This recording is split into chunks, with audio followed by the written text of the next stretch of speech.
Pour moi, prêtre, c'est surtout la croix que je reçois qui me rapproche de ce que vivent les chrétiens d'Orient. C'est jamais anodin pour un prêtre de recevoir une croix, quelle qu'elle soit.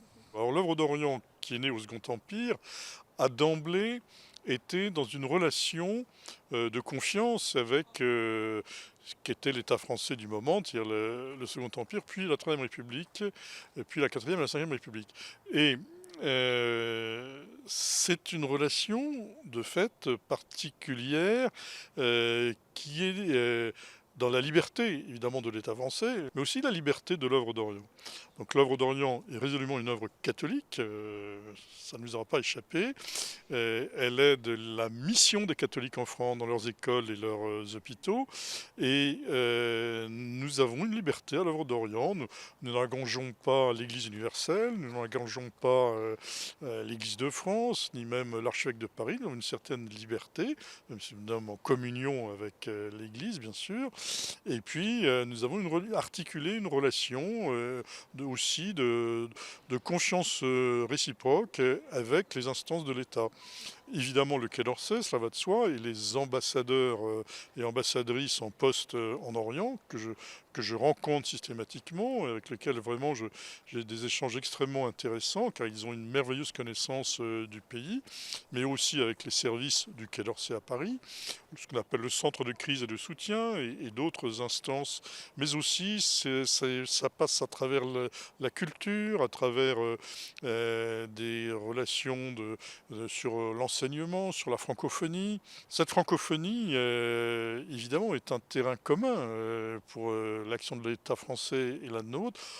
C'est pas maintenir une langue post-coloniale, c'est une langue qui véhicule des valeurs. Et les chrétiens d'Orient le disent, à travers le français, nous pouvons véhiculer les valeurs qui sont les nôtres. Et quand on leur demande mais quelles sont vos valeurs, je pensais une telle ou telle page d'évangile, ils me disent mais la liberté, l'égalité et la fraternité, dont le pape Jean-Paul II avait dit que c'était des valeurs qui ont des racines chrétiennes, et aussi une certaine laïcité et une promotion de la femme qui est extrêmement importante, évidemment. Donc vous voyez, c'est au nom d'un certain humanisme, de valeurs humaines, que nous pouvons collaborer pour ce bien commun avec les différentes instances de l'État français. Ce qui est alors très important, c'est de nouer des relations de confiance dans le respect du rôle de chacun. Évidemment, l'État français a des exigences dans certains pays. Il défend les intérêts de la France et par conséquent, il a sa perspective qui n'est pas toujours exactement la nôtre. Mais nous avons cette collaboration qui est finalement au bout du compte, repose sur une notion, encore une fois, du bien commun à venir, de la valeur de l'être humain. Et je crois que là-dessus, nous avons des perspectives d'avenir. Alors, il y aura les écoles, il y aura les hôpitaux, il y aura les lieux de rencontres interreligieux.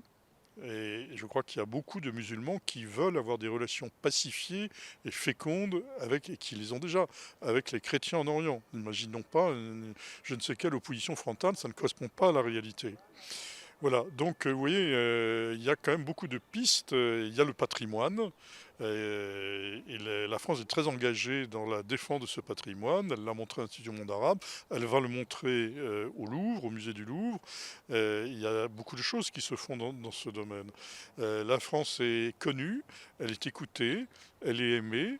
À nous d'être dignes de ce regard qu'a l'Orient en général, et en particulier les chrétiens d'Orient, sur notre pays. Monseigneur Golnisch a un rayonnement en Orient, en Moyen-Orient.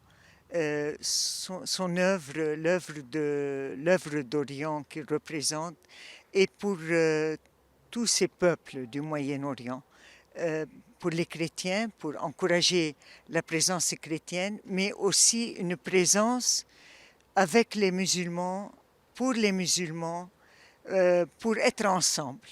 Donc c'est une œuvre de vie et d'espérance pour la région. Si les écoles tombent, le pays tombe. Il n'y a plus que les institutions éducatives qui tiennent et qui luttent pour l'avenir des enfants et des jeunes. Si elles tombent, il n'y a plus d'avenir. C'est très important de sauver l'éducation. C'est sauver le Liban, sauver la jeunesse, sauver les enfants, sauver leur avenir.